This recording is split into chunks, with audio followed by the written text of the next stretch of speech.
Bronkitis kronis. Bronkitis kronis termasuk salah satu jenis penyakit PPOK atau penyakit paru obstruktif kronis yang bisa menjangkit siapa saja.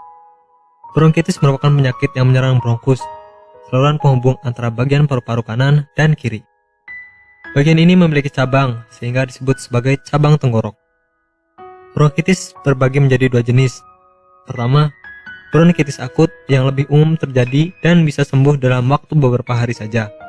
Kedua, jenis bronkitis lebih parah, yakni bronkitis yang kronis yang bisa sembuh dalam kurun waktu paling lama 2 tahun.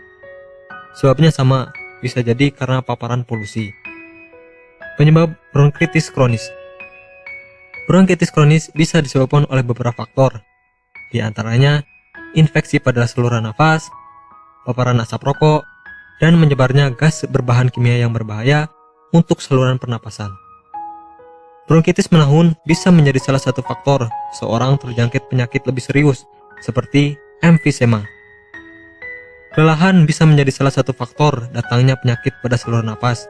Sayangnya, terkadang orang yang sibuk bekerja malah tidak sadar kalau tubuhnya sedang terjangkit penyakit berbahaya.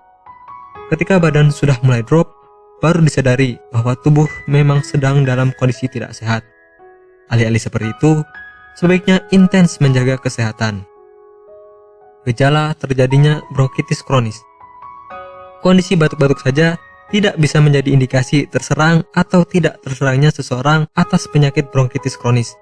Lebih dari itu, bronkitis kronis bisa ditandai dengan beberapa gejala, seperti produksi lendir berlebihan dan konstan, sulit bernapas, batuk berhak setiap hari, dan lendir berwarna.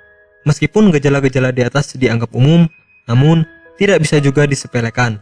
Sesegera mungkin, Anda harus konsultasikan kesehatan ke dokter jika mengalami berbagai kondisi, seperti batuk lebih dari 3 minggu, tidur tidak nyaman, demam di atas 30 derajat Celcius, dahak berdarah, dan sesak pada saluran napas. Pengobatan pada penderita bronkitis kronis. Secara kasat mata, terkadang berbagai gejala umum di atas tidak cukup menjadi indikasi.